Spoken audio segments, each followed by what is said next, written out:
Hello बच्चों, welcome to PW. तो चलिए यहाँ पे अपन इस क्वेश्चन को देखते हैं।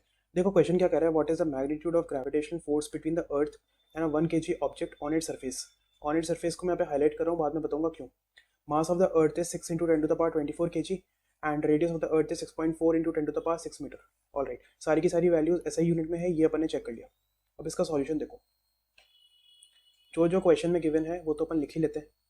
सबसे पहले मास ऑफ द ऑब्जेक्ट, जिसको मैं एमओ से डिनोट कर रहा हूँ, उसको मैं लिख रहा हूँ 1 kg। मास ऑफ अर्थ कितना दे रखा है, 6 into 10 to the power 24 kg। ठीक है।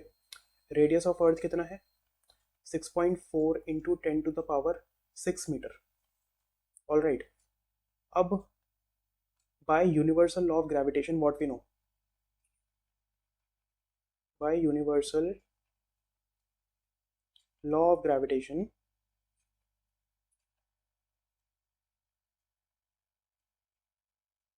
अपन एक फॉर्मूला जानते हैं, that F is equals to G times m1 m2 upon R square, where R is the distance between the two bodies. अब यहाँ पे देखो, मैंने इसको हाईलाइट क्यों करा था, ऑन इट सरफेस को मैंने हाईलाइट करा ना। अब ये देखो, इसका रीजन बताता हूँ। ये मान लो अर्थ है, अर्थ की सरफेस पे कोई ऑब्जेक्ट रखा है। ठीक है। तो फिर आप खुद देखो, वो ऑब्जेक्ट इतना ज़्यादा पास है क्योंकि अर्थ की सरफेस पे रखा है कि मैं ये मान सकता हूँ कि ऑब्जेक्ट और अर्थ के बीच में जो डिस्टेंस है वही रेडियस ऑफ अर्थ के बराबर है।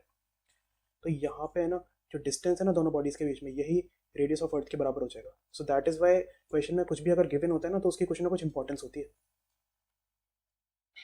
ठीक है। आगे इसमें वैल्यूज रख देते हैं बस। अपन को फोर्स का वैल्यू कैलकुलेट करना है। जी का वैल्यू कितना होता है, 6.67 into 10 to the power -11। m1 1, m2 6 into 10 to the power 24 upon radius का square, that is 6.4 into 10 to the power 6 का होल स्क्वायर। इसको जब आप सॉल्व करोगे तो आंसर आता है 9.8 न्यूटन्स। न्यूटन्स लिखेंगे क्योंकि फोर्स से तो पूछा है अपन से। तो ये इस क्वेश्चन का आंसर हो जाएगा। I hope the question is clear. Thank you guys.